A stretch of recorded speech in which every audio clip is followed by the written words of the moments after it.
নমস্কার, বাংলা সেরা গল্পে সবাইকে জানাই স্বাগত। শুরু করছি আজকের গল্প। আজকের গল্পের নাম নিষিদ্ধ পল্লী গৃহে গমন, লিখেছেন সমরেশ বসু। শুরু করছি গল্পটির প্রথম পর্ব। নিষিদ্ধ পল্লী শব্দটি উচ্চারণ মাত্রই আমাদের নীতিবোধ অতিমাত্রায় সচেতন হয়ে ওঠে। চারদিকেই দেখতে পাওয়া যাবে ভ্রুকুটি, তীক্ষ্ণ চোখে সন্দিগ্ধ অনুসন্ধিৎসা। অনুসন্ধিৎসা বললেও হয়তো কেউ কেউ আপত্তি করবেন। কিসের অনুসন্ধিৎসা? এ বিষয়ে কোনো অনুসন্ধিৎসাই থাকতে পারে না, থাকা উচিতই না। একমাত্র ধিক্কার বাক্য উচ্চারণ করে বিষয়টিকে একেবারে মুণ্ডুপাত করে মাটির তলায় পুঁতে দাও। সব নিষিদ্ধ ব্যাপারগুলোও তাই, নিষিদ্ধ নিষিদ্ধই, তা নিয়ে আবার কথা কিসের? তবে হ্যাঁ, নিষিদ্ধ ব্যাপার স্যাপারগুলো আছে, বেশ ভালোভাবেই সমাজের চারপাশে মৌরসি পাট্টা করে গেড়ে বসে আছে। আর আমাদের সামাজিক বৈষয়িক উন্নতি সাধনের প্রকল্পগুলোর সঙ্গে নিষিদ্ধ সব বিষয়গুলোর সীমানা আরও সম্প্রসারিত হচ্ছে। তার বর্ণাঢ্য বৈচিত্র্য বাড়ছে, দামও বেশ চড়ছে। হ্যাঁ, কষ্ট করে ঢোক গিলে কথাটা মনে মনে স্বীকার করছি। আর এসব অশুভ শক্তির জোয়ার কোন প্রথা ও ব্যবস্থা থেকে বেশ বহতা তাও জানি। কিন্তু চুপ করো, অনেক কথা বলার আছে। ওই সব নিষিদ্ধ বিষয়ে মুখ খোলবার দরকার নেই। কিছু করতে চাও, নিষিদ্ধ কাজ করো গিয়ে, মরো গিয়ে, তা নিয়ে বলা বলির কি আছে? তবে সামনে যখন আসবে আমাদের সামনে, একদম ভোল বদলে এসো, যেন কোনো নিষিদ্ধের চিহ্নমাত্র তোমার মধ্যে দেখতে না পাই। জানি নিষিদ্ধ সব বিষয়েই আমাদের মনোভাব এই রকম, অথচ এই মনোভাবের কার্যকরী বিরুদ্ধে কোনো শক্তি আমাদের নেই। আমাদের এই অসহায় অভিশপ্ত অবস্থার কথা মনে রেখেই আমি নিষিদ্ধ পল্লী গৃহে গমন বৃত্তান্তটি উপস্থিত করতে চাই।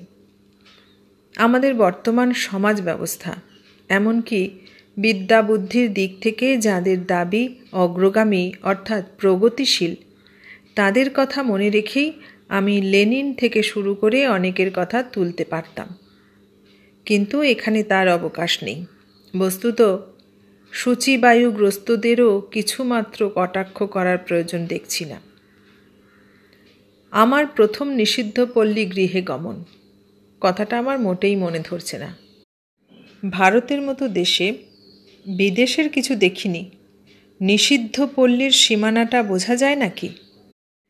দেহ ব্যবসার অতি আধুনিক চিত্রের কথা আলাদা। নগরকেন্দ্রিক সেসব সুপার ব্যবস্থার সঙ্গে ভারতের কোটি কোটি মানুষের কোনো পরিচয়ই নেই। কিন্তু নিষিদ্ধ পল্লীকে নিজের বাসস্থানের ধারে কাছে দেখেই সবাই অভ্যস্ত। তারা দেখছে, শুনছে, মনের সুচিতা তাতে আদৌ নষ্ট হচ্ছে না। হলে গৃহস্থের অঙ্গনের সঙ্গে গণিকালয়ের সীমারেখা একাকার হয়ে যেত। আমার 12 বছর বয়স থেকে উত্তর 24 পরগনা নৈহাটি শিল্পাঞ্চলে কেটেছে। কিছুদিনের জন্য যে বিখ্যাত উচ্চ বিদ্যালয়ে পড়েছিলাম, তার দোতলার ক্লাস থেকে নিষিদ্ধ পল্লী আমরা দেখতে পেতাম। স্কুলের সীমানার পরেই নিষিদ্ধ পল্লী, কিন্তু কোনো বিকৃতি আমাদের মনে জাগেনি। বাড়ি থেকে নৈহাটি ডাকঘরে পাঠালে আমাকে তো নিষিদ্ধ পল্লীর ভিতর দিয়েই যেতে হতো। ডাকঘর তো নিষিদ্ধ পল্লীর বুকের ওপরেই দাঁড়িয়ে। ছেলেবেলায় শুনতাম সুরপুরতের গলি, কিন্তু বরাবর তো আর তা থাকতে পারে না। নাম বদলের যা হিড়িক পড়েছে, তাতে সুরপুরতের গলিও একদিন নাম বদলে হয়ে গেল সঞ্জীবচন্দ্র চট্টোপাধ্যায় রোড। স্বাভাবিক, বঙ্কিমচন্দ্র সঞ্জীবচন্দ্রের জন্মস্থান গ্রাম নৈহাটি কাঁটালপাড়া। তার মানে এই নয় সঞ্জীব চাটুর্যের রোড আর নিষিদ্ধ পল্লী নেই। সেটা রয়ে গিয়েছে পুরো দস্তুরি, কেবল ডাকঘরের অবস্থানটি বদলে গিয়েছে। শিল্পাঞ্চল বা ভারতের যে কোনো গঞ্জচক অঞ্চলেই নিষিদ্ধ পল্লীর ছড়াছড়ি। তীর্থস্থানগুলোর তো কথাই নেই। নিষিদ্ধ পল্লী এড়িয়ে আমরা চলতে পারি না। নৈহাটির একটি ঘটনা তো এখনও আমার মনে খচখচ করে। নৈহাটিতে যেখানে আমার বাসস্থান গৃহ, একদা সেই অঞ্চলটি ছিল বস্তি। এখনও তার কিছু অংশ রয়ে গিয়েছে। বড় রাস্তা থেকে তৎকালে আমার টালির চালের বাড়ি যেতে হলে একটি ছোটোখাটো নিষিদ্ধ পল্লীর ভিতর দিয়ে যেতে হতো। আমি বন্ধুবান্ধবদের সঙ্গে আলোচনা করেছিলাম। শ্রদ্ধেয় দাদা আইনজীবী বিমল দত্ত আমাকে পরামর্শ দিয়েছিলেন এবং একটি আবেদনপত্রের মোসাবিদা করে দিয়েছিলেন। সেই পত্র আমি জেলা শাসক, মহকুমা শাসক, স্থানীয় থানার অফিসার ইনচার্জ এবং সার্কেল ইন্সপেক্টরকে পাঠিয়েছিলাম। আবেদন সেই নিষিদ্ধ পল্লীটির উচ্ছেদ সাধন। আবেদনটি গ্রাহ্য হয়েছিল। সার্কেল ইন্সপেক্টর আমার সঙ্গে দেখা করে জানালেন, ওই ছোট পল্লীটির বাড়ির মালিককে নোটিশ দেওয়া হয়েছে যেন 3 মাসের মধ্যে তিনি তার ভাড়াটে দেহোপজীবিনীদের সেখান থেকে বিদায় করেন। তাছাড়া তিনি সিআই স্বয়ং রোজ সন্ধ্যারাত্রে একবার করে যাবেন এবং ওদের ব্যবসা চালাতে বাধা দেবেন। একদিন ঘনায়মান সন্ধ্যায় এক রমণী আমার সঙ্গে দেখা করতে এসেছিলেন। যথেষ্ট সহবত আর শালীনতার সঙ্গে তার মাথায় ছিল ঘোমটা। তিনি আমাকে নমস্কার করে নিজের পরিচয় দিলেন। রমণী সেই পল্লীর বাসিন্দা। খুব কাতরভাবে বলেছিলেন, বাবু, আপনি আমাদের ভাতে মারতে যাচ্ছেন। আপনি যখন আমাদের দরজার পাশ দিয়ে যাতায়াত করেন, কোনো দিন কি একটা খারাপ কথা শুনতে পেয়েছেন? আমরা বেবুস সে বটে, তা বলে কি বাবুদের মান রাখতে জানি নে? আমরা বড় গরিব, নিরুপায় হয়ে এই ব্যবসা করে খাই। আপনি আমাদের উচ্ছেদের হাত থেকে বাঁচান। গ্রামে গঞ্জে এদের শ্রীহীন হতভাগ্য দরিদ্র চেহারা দেশবাসী মাত্রই দেখেছেন। আমি সেই রমণীকে বলেছিলাম, দেখুন, এই ছোট নৈহাটির মতো জায়গায় আপনারা ছড়িয়ে আছেন 3-4টি পল্লীতে।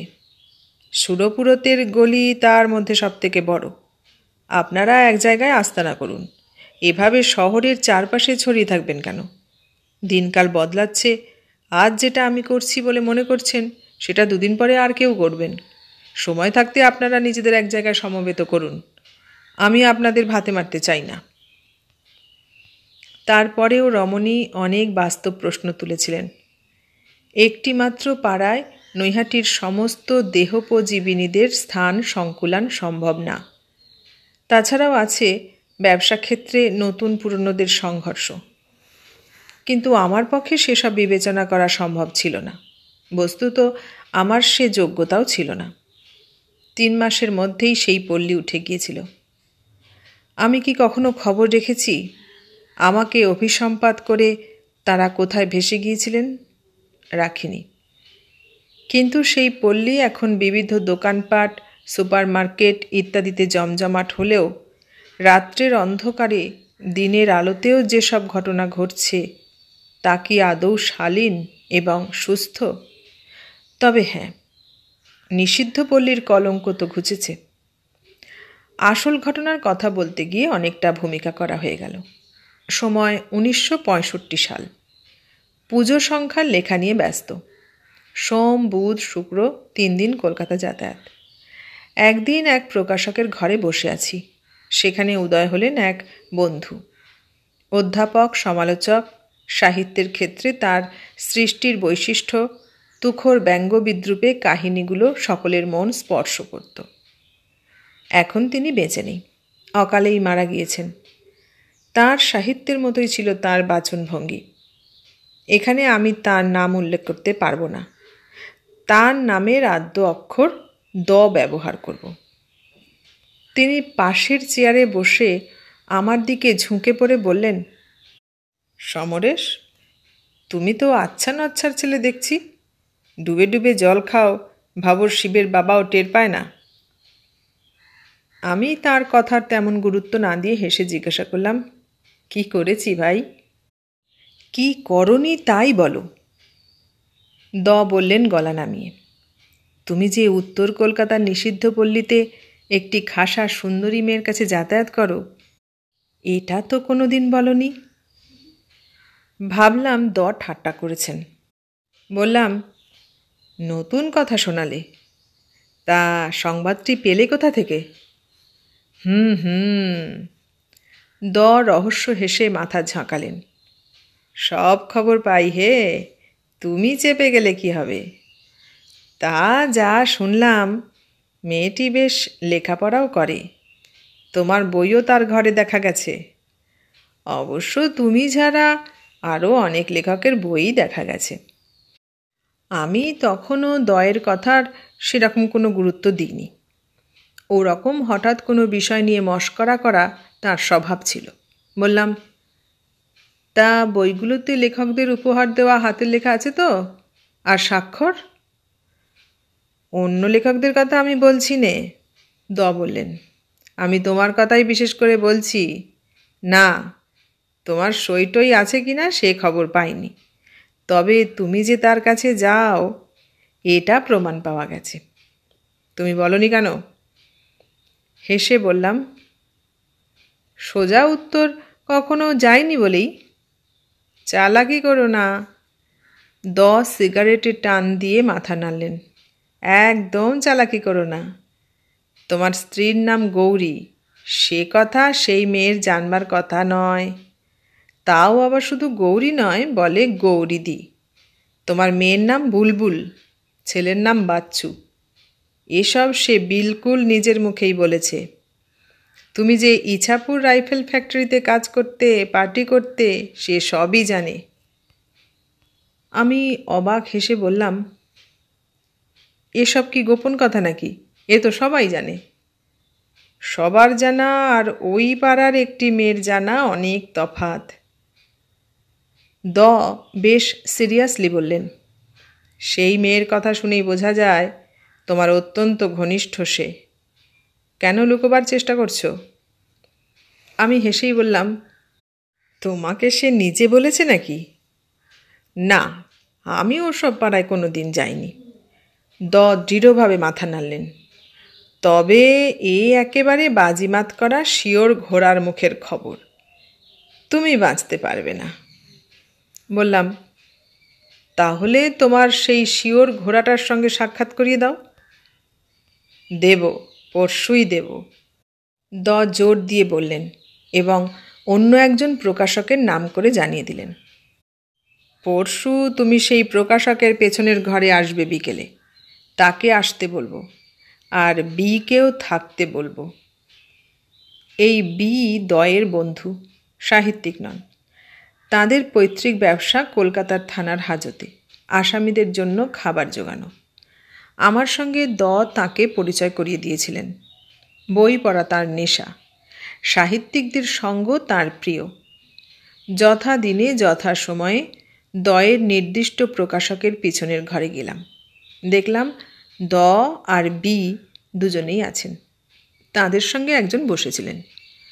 টকটকে ফর্সা বলতে যা বোঝায় গায়ের রং তার সেই রকম। গায়ে ফিনফিনে আদ্যির গিলে করা পাঞ্জাবি, পাঞ্জাবিতে হীরের বোতাম, ফরাস ডাঙার কাচির ধুতি, চুনট করা, পায়ের তলায় লুটোচ্ছে কোঁচা। রক্তিম ফর্সা পায়ে রাজস্থানী জরির নকশা কাটা নাগরা, চোখে সরু সোনার ফ্রেমের চশমা, মাথার কালো কুচকুচে চুলে নিভাঁজ টেরিকাটা, চোখা নাক, কালো চোখ, ঠোঁট দুটি পুরুষ হিসাবে বেশি লাল, কিংবা অন্য কোনো কারণেও হতে পারে। গোঁফ দাড়ি নিখুঁত কামানো, ডান হাতের অনামিকায় হীরের আংটি। কনিষ্ঠ আঙুলের আংটির পাথরটা চিনতে পারলাম না। লম্বায় 5 ফুটের বেশি হবে না। টেবিলের ওপর বসানো রয়েছে হোয়াইট হর্স হুইস্কির একটি বোতল, একটি মাত্র গেলাস, জল মেশানো হুইস্কি। কোনো প্রকাশকের পিছনের চোরা কুঠুরিতে আগে এমন ব্যাপার দেখিনি। আর আমাকে সমস্বরে ডেকে উঠলেন, এসো এসো, তোমার অপেক্ষায় বসে আছি। আমার জন্য ওই রকম আসরের প্রয়োজন ছিল না। বা বিকে কোনোদিন মদ্যপান করতেও দেখিনি। আমাকে সেই সুবেশ সুন্দর ঝকঝকে ভদ্রলোকের সঙ্গে পরিচয় করিয়ে দিলেন। আমার বন্ধু, ছেলেবেলার বন্ধু, বুঝতেই পারছো, বড় লোকের বাড়ির বয়াটে ছেলে। এর ফাঁদেই তুমি ধরা পড়েছ। নামধাম পরিচয় যা জানলাম, দয়ের বন্ধু উত্তর কলকাতার অতি বিখ্যাত ধনী পরিবারের ছেলে। ইনি দত্তক সন্তান এবং পিতার একমাত্র পুত্র, বিবাহিত, নিঃসন্তান। এর নামের আদ্য অক্ষর সু। প্রথমেই বললেন, ভাই, দেখে শুনে মনে হচ্ছে তোমার বয়স আমার থেকে ছোট। সাহিত্যিক বটে, কিন্তু আপনি আজ্ঞে করে বলতে পারবো না। তোমাকে নাম ধরেই ডাকবো, রাজি? এরপরে আর রাজি না হয়ে উপায় কি? বললাম, বেশ, তাই বলবেন। হ্যাঁ, এবার বলো তো ভাই, সুন্দরের বিদ্যার ঘরে যাতায়াত কতদিন চলছে? সু দ আর বিয়ের দিকে তাকিয়ে হেসে আমাকে জিজ্ঞেস করলেন, অস্বীকার করার চেষ্টা করো না। সোনাগাছির সেই মেয়ে তোমার বউ বাচ্চা থেকে শুরু করে তোমার চেহারার বর্ণনা পর্যন্ত হুবহু দিয়েছে। আমি জিজ্ঞেস করেছি, সে তোমার ঘরে কবার এসেছে? পঞ্জি বড়ই শেয়ানা, মুখ টিপে হেসে বলেছে, তা আপনাকে বলবো কেন? ওটা গোপন ব্যাপার। এর পরেও তুমি সমরেশ বসু বলতে চাও তার ঘরে যাওনি? মনে মনে ভাবলাম, কে সেই অঘটন ঘটন পটিয়সী, রহস্যকে বেশ জমাট করে তুলেছে।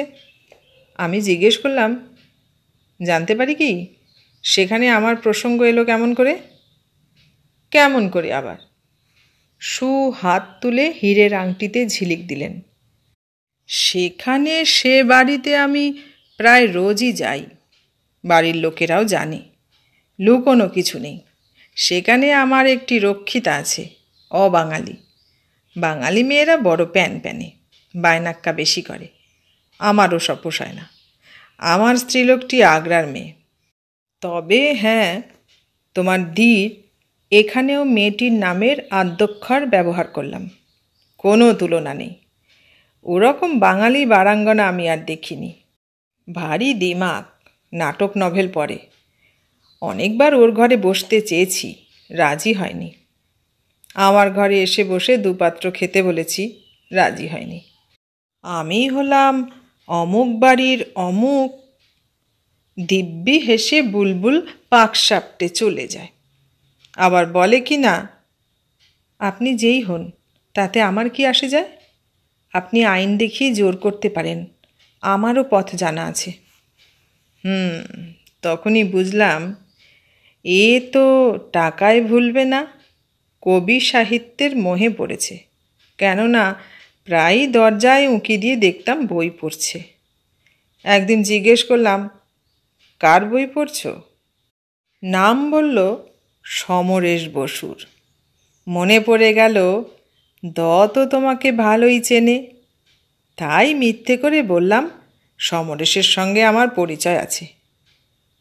শুনে বিশ্বাস করল না, উড়িয়ে দিয়ে বলল, সমরেশ বসুর সঙ্গে আপনার পরিচয় থাকতে পারে না। তার বাড়ি গেছেন? বাড়ি কোথায় বলুন তো? বেকায়দায় পড়ে গেলাম। বললাম, বাড়িটারই যায়নি, কলেজ স্ট্রিটে আলাপ। দয়ের নাম করলাম। তারপরে বলে কি না, আপনি সমরেশ বসুর স্ত্রীর নাম জানেন? কতটুকু আলাপ আপনার সঙ্গে? তখন আমি পাল্টা ধরলাম, মনে হচ্ছে তুমি তার নারী নক্ষত্রের খবর জানো। জবাবে বলল, জানি তো। ওর স্ত্রী গৌরীদি, বড় মেয়ের নাম বুলবুল, ছেলের নাম বাচ্চু। আপনি কিছুই জানেন না, আমাকে আজে বাজে কথা শোনাতে এসেছেন? তখনই জিজ্ঞেস করলাম, তা সমরেশ তোমার ঘরে কবার এসেছে? তার জবাবে মুচকি হেসে ওই কথা। কিছুতেই স্বীকার করল না। তুমি কবার বা কতদিন ধরে দিয়ের কাছে যাচ্ছ?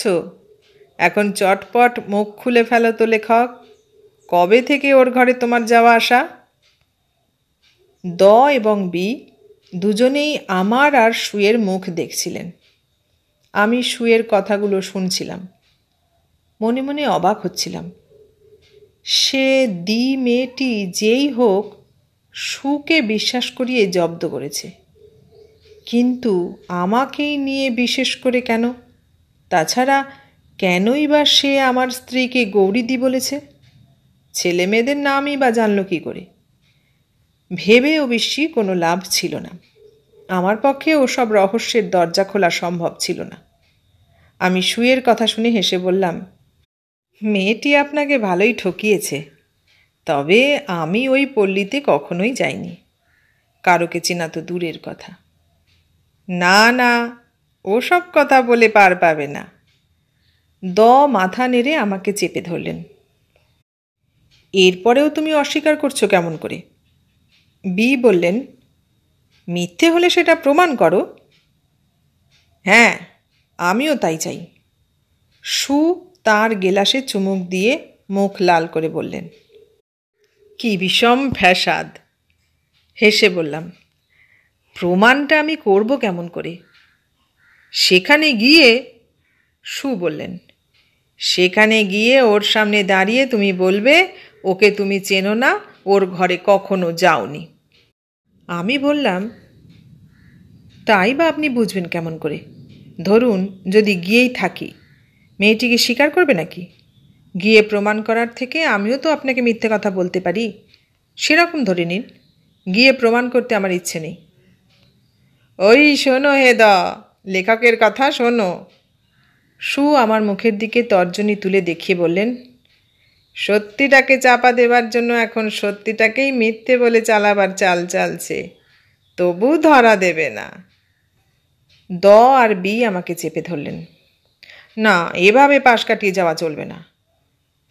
তারা আমাকে বিশ্বাস করবেন না এবং এটাও জানালেন, তারা যদিও কোনোদিন সেই পল্লীতে যাননি, তবু আমাকে কবুল করার জন্য তারা যাবেন। তাছাড়া দি সম্পর্কে তাদের বিশেষ কৌতূহল হচ্ছে। সে কৌতূহল যে আমারও হচ্ছিল না তা বলতে পারি না। আমার সেরকম কোনো সূচিবায়ু ছিল না নিষিদ্ধ পল্লীতে গেলেই আমি অসুচি হয়ে যাব। শেষ পর্যন্ত স্বীকার করলাম।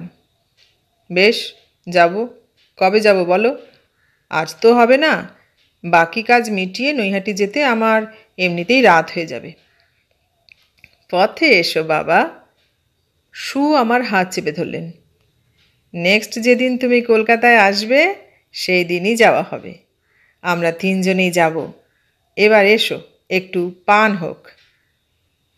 বললাম, না, ওটা হবে না, ধন্যবাদ। বেশ কয়েক জায়গায় যেতে হবে এখন। তাহলে পরশু শুক্রবার, পরশুই আমরা যাব। বললেন, সমরেশ এখানেই চলে আসবে। এখান থেকেই আমরা সন্ধ্যা নাগাদ বেরুব। সু, কি বলিস? সু মাথা ঝাঁকিয়ে বললেন, তাই হবে। মনে আছে, দিনটা ছিল শুক্রবার। সন্ধে 6টার সময় সেই প্রকাশকের ঘরে গিয়ে দেখলাম তিনজনেই আমার জন্যে অপেক্ষা করছেন। টেবিলের ওপর হুইস্কির বোতল ছিল না, চামড়ার একটা বড় ব্যাগ ছিল। আমি যেতেই উঠে পড়লেন। বিয়ের হাতে সু ব্যাগটা তুলে দিয়ে বললেন, এটা তুই নে। আমাদের মধ্যে বিয়ের চেহারাই একমাত্র দশাসই। সে ভোজন রসিক মানুষ, ধূমপানও করেন না। সামনে খাবার পড়লে নিমেষেই পাত্র শূন্য হয়ে যায়। একটা ট্যাক্সি ডেকে আমরা চললাম নিষিদ্ধ পল্লীর উদ্দেশ্যে। ইংরেজিতে রেড লাইট এরিয়া। চিরকাল দেখেই এসেছি, এবার সেই পল্লী গৃহে গমন। আধ ঘন্টার মধ্যে আমরা সেই পল্লীতে। কলকাতার সেই নিষিদ্ধ পল্লীতে আমার প্রথম গমন ও দর্শন। বরাবরের চেনা শিল্পাঞ্চল বা গঞ্জচকের তুলনায় চেহারা অন্যরকম। উজ্জ্বল আলো, গাড়ি আর বাবুমশাইদের ভিড়। ফুলওয়ালা হেঁকে গন্ধ ছড়িয়ে বেড়াচ্ছে। প্রাসাদতুল্য সব বাড়ি। বাড়ির দরজায় দরজায় বারবধূরা উগ্র প্রসাধনে আর বর্ণাঢ্য শাড়ি জামায় বিবিধ ছাঁদের কেশবিন্যাসে দেহের পসরা সাজিয়ে দাঁড়িয়ে আছে। ট্যাক্সিতে যেতে যেতেই যেটুকু চোখে পড়ল, সব বাড়ির দরজাতেই অবশ্যই বার রামাদের দেখতে পেলাম না। আলো ঝলকানো পান সিগারেটের দোকানে দোকানে বাজছে রেডিও। কান পাতলে রবীন্দ্রসঙ্গীতও শোনা যায়। আমার ভুলে যাওয়া উচিত না, এ হলো কলকাতা শহর, ব্রিটিশ সাম্রাজ্যের অধীন ভারতের প্রথম রাজধানী। যে পল্লীতে ঢুকেছি এর বয়স আমার প্রপিতামহের থেকেও বেশি। এ পল্লীর আশেপাশে ঊনবিংশ শতাব্দীর বাঙালি মহারথী পরিবারগুলোর বাসভূমি। কালীপ্রসন্ন সিংহ সংবাদপত্রে চিঠি লিখে জনসমক্ষের গোচরে এনেছিলেন নিষিদ্ধ পল্লী দিন দিন কিভাবে কলকাতার বিরাট অংশ গ্রাস করছে। তাঁর উদ্বেগে কলকাতার নিষিদ্ধ পল্লীর আগ্রাসন কিছুমাত্র থেমে থাকেনি। আর বর্তমান সময় খোদ লালবাজার লজ্জা পাবে নিষিদ্ধ পল্লী সরীসৃপের মতো অন্ধকারে বুকে হেঁটে হেঁটে আজ কোথায় গিয়ে পৌঁছেছে। ভদ্র সজ্জন পল্লীর কোন গৃহে কি ঘটছে পাশের বাড়ির লোকও তা জানতে পারছে না। যাই হোক, একটি বাড়ির সামনে আমাদের ট্যাক্সি দাঁড়ালো। ট্যাক্সির ভাড়া মিটিয়ে দিলেন। তারপরে এমনভাবে আমার একটি হাত চেপে ধরলেন যেন আমি হঠাৎ পালিয়ে যেতে পারি। আর বি পিছনে। বাড়ির মধ্যে ঢুকলেন। দরজার কাছে কোনো রমণী দাঁড়িয়ে নেই। দোতলা কি 3 তলা বাড়ি হবে, ভালো করে তাকিয়ে দেখতে পারলাম না। সেকালের বাড়ির মতো মাঝখানে শান বাঁধানো উঠোন, 3 দিকে রকের ধারে ধারে ঘর। ওপর নিচে সর্বত্রই নারী পুরুষের কথাবার্তা, গুঞ্জন, হাসি, 2-4 কলি গান এবং অবশ্যই 2-1 মাতাল রমণী পুরুষের মত্ত স্বরও শোনা যাচ্ছে। দক্ষিণ দিকে 1 তলায় একটি ঘরের পর্দা ঢাকা দরজার সামনে দাঁড়ালেন। গলা খাকারি দিয়ে ডাকলেন, কই রে, আছিস নাকি? পিছন থেকে তাড়াতাড়ি একটি ভৃত্যবেশী লোক এগিয়ে এসে ব্যস্তভাবে পর্দা তুলে সমীহ করে বলল, ভেতরেই আছেন, চলুন। আমার হাত ধরে ঘরের ভিতরে ঢুকতে ঢুকতে আর বিকে ডাকলেন। ঘরের ভিতরে উজ্জ্বল আলোয় প্রথমেই চোখ পড়ল গৌরাঙ্গী এক যুবতী ড্রেসিং টেবিলের আয়নার সামনে দাঁড়িয়ে খোঁপায় গোড়ের মালা পরছেন। মুখ ফিরিয়ে তাকালেন। মুখশ্রী ভালো, আগ্রার কন্যা, আগেই শুনেছি। কালো চোখ তেমন বড় না, কাজল টেনে আয়ত্ত করার চেষ্টা হয়েছে। ফর্সা মুখে প্রসাধন উগ্র, কপালে সবুজ বিন্দি, ডাইনে আঁচল, বাঙালি ললনাদের মতো লাল টকটকে শাড়ি পরা। ছিপছিপে নাতিদীর্ঘ শরীরকে উদ্ধত মনে হলো। হাতে গলায় কানে গহনাগুলো গিল্টির কিনা বুঝতে পারছি না। খাট নেই। ঘরের অর্ধেক জুড়ে উঁচু গদির ওপরে রঙিন কাপড় পাতা, গোটা কয়েক তাকিয়া, মখমলের ঢাকনা। দেয়ালে গণেশ, লক্ষ্মী, দুর্গা, কালী, মহাদেব অনেকের বাঁধানো ছবি টাঙানো। একটি কাঁচের পাল্লার কাঠের আলমারি, আর একটিতে কাঁচ নেই, ট্রাঙ্ক সুটকেস একপাশে। জলের কুঁজো ছাড়াও কাঁসা পিতলের কয়েকটি পাত্র রয়েছে। মাথার ওপরে পাখা ঘুরছে বনবন করে। বললেন, কিরে, তোর এখনও সাজগোজ হয়নি? হয়ে গেছে, জবাব হিন্দিতে, এবং আমাদের সকলের দিকে একবার দেখে হাসলেন। বসো, আজ তুমি একটু তাড়াতাড়ি এসেছ।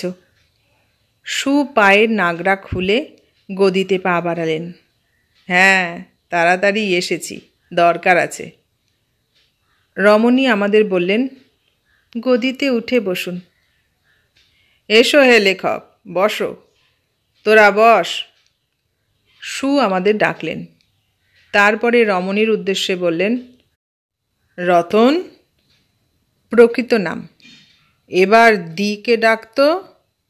আমার সঙ্গে লোকজন এসেছে তা যেন বলিস না, বলবি একবার 1 মিনিটের জন্যে তোর দরজায় আসতে। রতনের চোখে মুখে কৌতূহল। আমাদের সবাইকে একবার দেখে দরজার দিকে পা বাড়ালো। ডাকছি। গোটা ঘরটার মধ্যে ফুল, ধূপ আর প্রসাধন সুগন্ধির গন্ধ। মুখ তুলে দেখলাম ঠাকুর দেবতাদের ছবির সঙ্গে রতনেরও নানা ভঙ্গির ফটো। গদির ওপরেই সিগারেটের ছাইদানি ছিল। শু আমাকে একটা সিগারেট দিয়ে নিজে একটা ধরালেন। তার নিজের ব্র্যান্ড ছাড়া ধূমপান করেন না। তিনিও সিগারেট ধরিয়ে হাসলেন আমার দিকে তাকিয়ে। কি, ঠাকুরের নাম জপছ? হেসে বললাম, তা একরকম বলতে পারো। আমার কথা শুনে তিনজনেই হেসে উঠলেন। শু বললেন, বুলবুলি রোজ দানা খেয়ে পালিয়ে যায়, আজ ফাঁদে পড়েছে। জপো জপো, ঠাকুরের নাম জপো, তবে উদ্ধার পাবে না। কি বিপদ! সত্যি সত্যি কোনো মেয়ে এসে বলবে নাকি আমি তার কাছে যাওয়া আসা করি? রতন এসে ঘরে ঢুকল। বাথরুম থেকে বেরিয়েছে, এখনই আসছে। শু চামড়ার ব্যাগটা কাছে টেনে নিলেন। ব্যাগের মুখ খুলে দুটো বিলিতি হুইস্কির বোতল বের করলেন। দে রতন, জল গেলাস দে। হরি কোথায় গেল? এখানেই আছি বাবু। দরজার বাইরে থেকে গলা ভেসে এলো। শু বললেন, কোথাও যেও না এখন, কাজ আছে। আগে এখানেই আছি, জবাব শোনা গেল। তারপরেই শোনা গেল, আসছি। পুরুষের স্বর। প্রবেশ করলেন এক পুরোহিত। ধুতির ওপরে গরদের চাদর, পৈতা দেখা যায়। মাথায় টিকির গোছা বেশ মোটা, কপালে শ্বেত চন্দনের ফোঁটা, হাতে পিতলের কমণ্ডলু। কমণ্ডলুর মধ্যে একটা তামার কুশি। কোনো দিকে না তাকিয়ে কমণ্ডলু থেকে কুশিতে জল নিয়ে ছিটিয়ে ছিটিয়ে দিলেন দেওয়ালের দেবতাদের ছবির দিকে, সঙ্গে বিড়বিড় মন্ত্র। শু একটি টাকা ছুঁড়ে দিলেন।